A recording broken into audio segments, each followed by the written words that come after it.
resumes as Iwo youth stage protest against Oluwo. Iwo youths are on the streets protesting against Oluwo of Iwo, who said he wants Fulani to continue living in Iwo, and a lot of people came out and said, no, we don't want Fulani again. We don't want Fulani in our land, with different placards, with inscriptions of different inscriptions on the placards that the youth are carrying. For some time now, the man has been making some kind of statements, and people are asking, do Iwo people agree to what this man is saying? Because you cannot be king over nothing. You have to be king over people. And to a very large extent, the people have say. If the people say they don't want this, I don't think in those days they would say, oh, whatever the king says is the final. But I don't think in this dispensation it's happening, because you now see that people do not really have that respect for these monarchs, for most of our monarchs. But we still have some of monarchs in some areas that they still command respect. But majority of them, people are not even afraid or scared of them. But in those days, you dare not even go near the palace, not to talk of you want to do what. You know what is happening? The rave of the moment now is that any little thing, if people have targeted that you are that kind of person or that kind of king that is not really closer to the people, and you know that because of the social media now, a lot of them are coming out to say some things. Before, in those days, before you can hear things from the monarchs, somebody must come out, and all those town crier, they must come out to reveal all those things, whatever the kings want them to know. But now, I think that is not applying again. That's why I said in those days you dare not go near that place.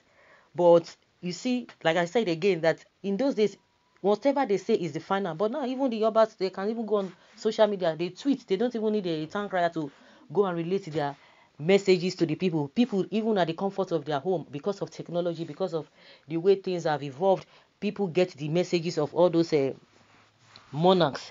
So if you are doing anything as it is now, I don't think you have a final say.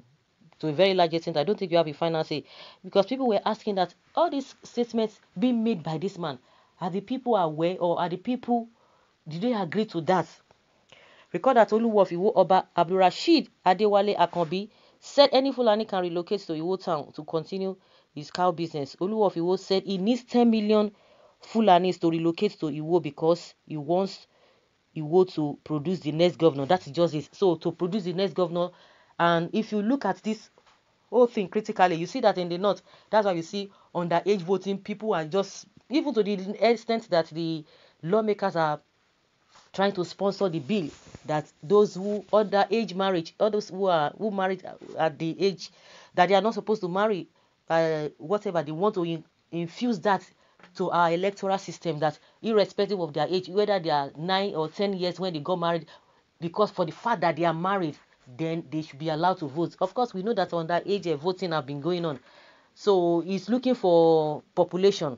I think that is exactly what he is concerned about. He's looking for population, how to use people to vote, because the other things, whether the welfare of the people and the antecedents of this Fulani Esme, is none of his business. His sole reason for inviting them, not because he loves them, because he wants to produce the next governor of the state. And people are coming out to say, no, it can't be. Due respect to the crown of Yoruba land, Obas, but it is a pity to say that Oluwo is a curse and a taboo in Iwo and Yoruba land. I'm sure the good people of Iwo would be regretting for allowing a politician to impose him on them. Is indeed a curse and not a blessing. Just like we are saying now, things have changed. Politicians, these people, they are doing the bidding of the politicians, and they are the ones who always bring them in. Unlike those days, there must be consultation. They will consult the oracle, or they have a family, by families, even without even consulting, family by family, they know who is the next person in line to get to that position, to get the crown. But everything has changed. So since they have watered everything, also people also will still water the whole thing. That's why you see that there's no respect. People can just go to the palace and throw fire and burn it down. We saw a lot of that happened during NSAS protests. So they don't command respect again. Well, who is paying who? What the Oluwo is doing in the land, is it normal? He is behaving like somebody who is possessed. In fact, he is not in his senses. What a calamity to Iwo people. Is really a disgrace. Fulani should leave Iwo now. he should learn from Ilorin and Afoja. They don't care. He has said, he has told the people, and he has made it public that the reason why he wants them is for him to be able to produce the next governor. You know, you are the one that will produce the next governor, not even the people. You see the way they even implicate themselves, because if people begin to analyze all of this his ways, you know, you begin to say what is not happening. So you will not say that he deserves what he's getting.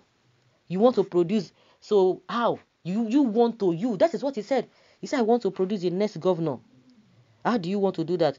Nobody's going to be listening to, okay, this is what you meant, because before you know, they will say, oh, I was misquoted. I was, you know, my words were taken out of context. But that was what he said. He named 10 million people.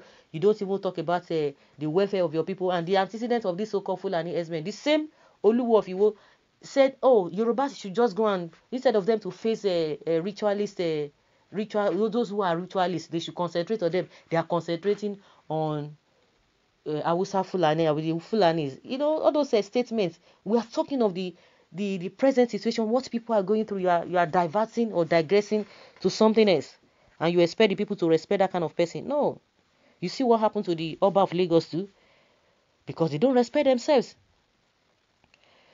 Well, the issue is that at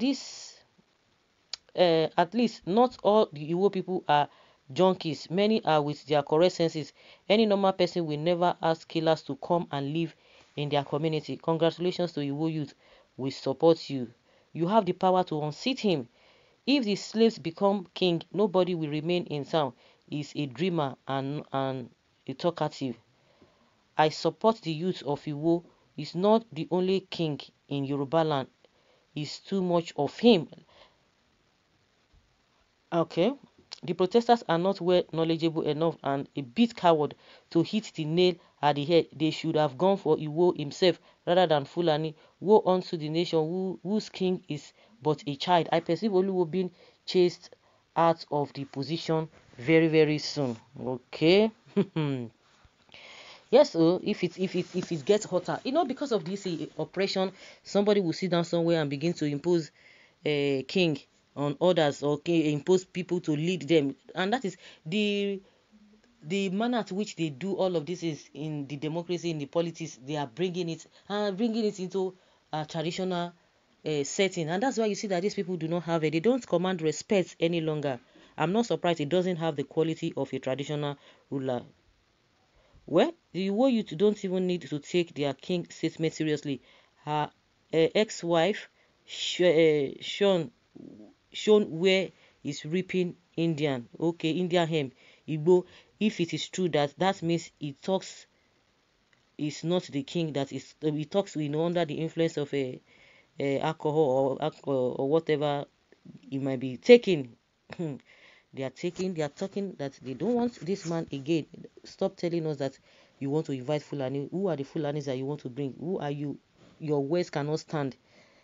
Not again in this dispensation.